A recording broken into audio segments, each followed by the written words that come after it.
Hello, and welcome to Character Class. Today, today I'd like to talk to you about table etiquette for players. Now, what I mean by table etiquette is, generally speaking, the etiquette, the behavior you bring to the table when you are playing. Now, I don't really have a list of things that I'm going to talk about, but there are some definite points I want to hit, and we'll see if I hit them. First off, the one of the main things of table etiquette that you as a player should be aware of um, are your other players, because you are sitting down at a table to play a game with other people, um, and your DM is running it, but you are sitting there to play with other players. Now, that means this is going to be a collaborative thing. Like, you are all meant to be playing this game together, which means everybody should get their turn, their chance to do things. Now, that may not happen every game. There's absolutely times when I've had to, because of the way a story is running or because of what's currently happening, that I've had to focus on one player more than the others.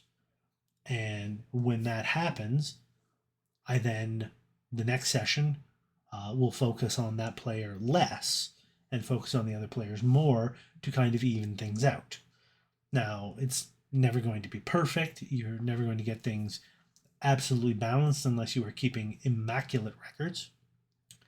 Um, but one thing that players can do to help that is to, you know, help each other out in that regard.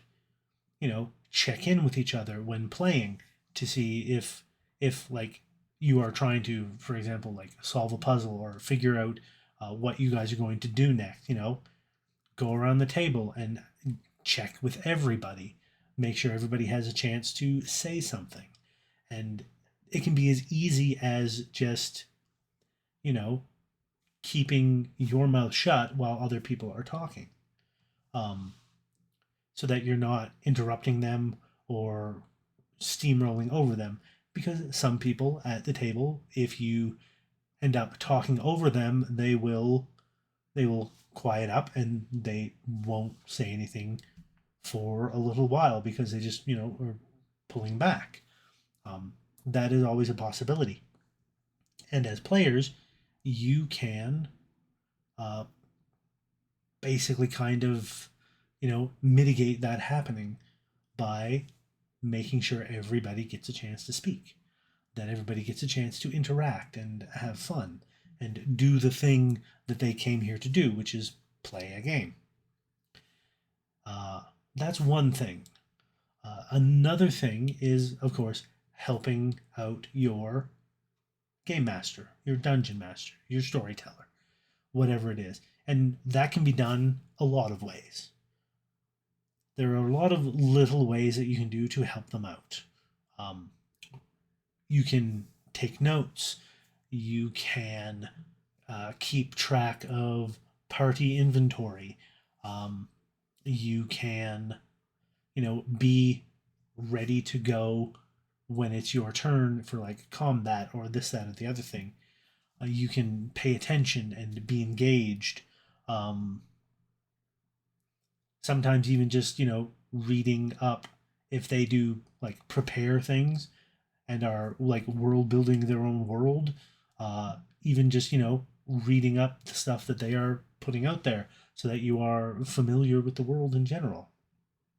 These are all things you can do to help your DM. um, Mapping is another thing, uh, which is more of a help to players than it is to the GM, but it still is helpful if somebody wanted to take that on. Uh, Keeping notes, as I mentioned, this is something that can be done purely for the player, but you can also keep notes and forward those notes to the dungeon master so that they have them and can reference them to know what happened.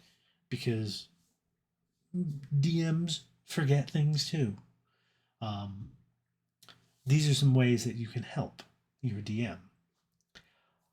Another way that you can help as players, and this is kind of a little bit of a bugbear in my corner of things, the way I like to run games and whatnot, is I like telling a story. And when I'm doing this, when I'm running a game and doing a narrative and whatnot, it is helpful uh, to have players that are playing their character. Now, I don't require everybody to be like, you must all, pardon me, you must always be in character all the time. Uh, I'm not the sort of person that is like, no, no talkie out of character talkie at the table. Um, Only in character speech at the table. Like I don't do that. I'm not that strict. But if you are there and you are playing your character, one thing to keep in mind is and this is more helpful to the other players, I find, than to the DM. But it is something that me as a DM, I find is good to do, is to have a bit of a barrier, if you will, um, between yourself and your character. A little bit of compartmentalization. You can absolutely get into a character and really enjoy what's happening to them and role playing them and all this and that. But I find it's better to have that compartmentalization than not.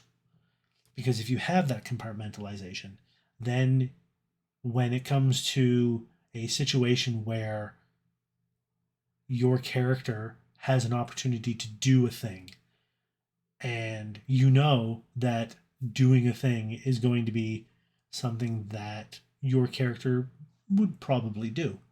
Um, there are some people who will do what their character would do regardless of the consequences. Now, I'm not saying your characters can't be chaos goblins. I'm not saying your characters can't do things that might upset the game. Like, stuff happens. Games take wild turns. People do things that can cause an entire game to pivot. Like, this stuff happens all the time. It's baked into the system. It is a role playing game. It doesn't matter what system you're playing. It is a role playing game. People are going to make choices. And I'm not saying they can't make those choices. What I'm saying is that sometimes it may not be to the benefit of everyone at the table, the other players and the DM, for your character uh, to do what they would do. For you to take an action that is what your character would do. Like, sometimes it is not in the best interest of everyone. And if you are able to compartmentalize enough to recognize when an action is not going to be in the best interest of everyone, and then act on that accordingly and have them not do it, this is a good thing. This helps your players.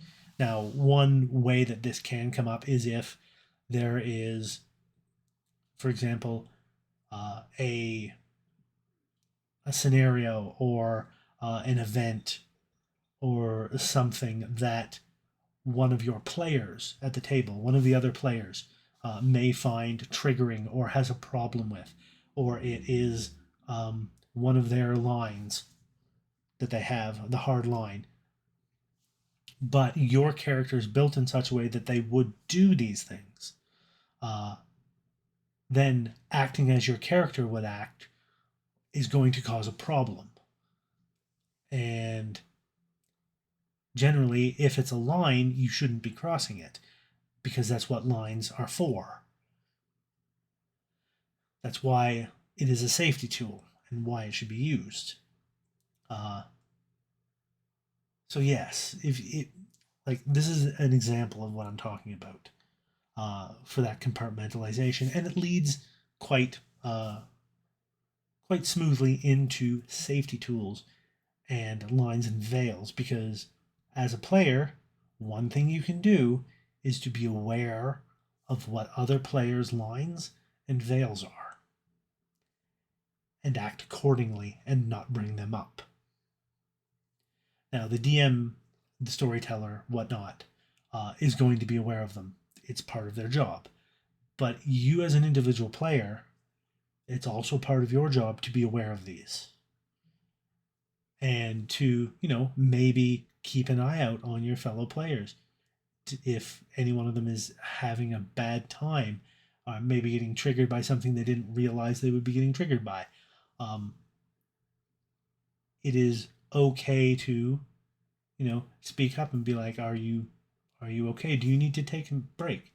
We might need to take a break for a minute. Like, these are things that are helpful to your players, and it is just an example of good table etiquette. Another thing of good table etiquette is I know myself and other people at games can be fidgeters.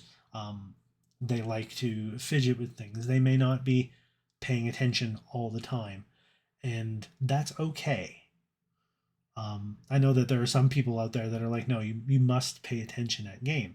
And I'm like, it can be hard, especially if you're not involved in a scene, to be paying perfect attention, and that's fine. You can, you know, occupy yourself however need be. The big problem, when it becomes a problem, at least in my mind, is if there is whatever it is that you're doing is going to interfere with other people that are actively engaging in a scene, such as listening to loud videos or listening to music or having a loud conversation with other players that also aren't in that current scene. Um, Doing things quietly, a quiet conversation that's not loud enough to get in the way of a scene that's being run, these are fine. And myself as a game master will usually, when it's time to move on to another scene, I will speak up and call out to the player or the character, and sometimes I use character names to just let people know, we're moving on, you're coming back into the scene, let's continue with the game. And these are just small things for table etiquette. Do I have anything else? No, I don't think I do right now. I may do some more later on, but this is basic table etiquette for players that I think people should be more aware of, or at least it may be something that might help people in playing games going forward. So yes, thank you all so much for joining me in this video. I hope you have learned something. I hope maybe some of this conversation can help you at your table. If you have any ideas for player etiquette, please leave a comment down below. Don't forget to hit the like button and tap the subscribe button if you like what I'm doing, so you can help support this channel. Otherwise, continue to stay safe, hydrate, do your self-care, take your meds, all that good stuff, and I will see you next time. Bye-bye.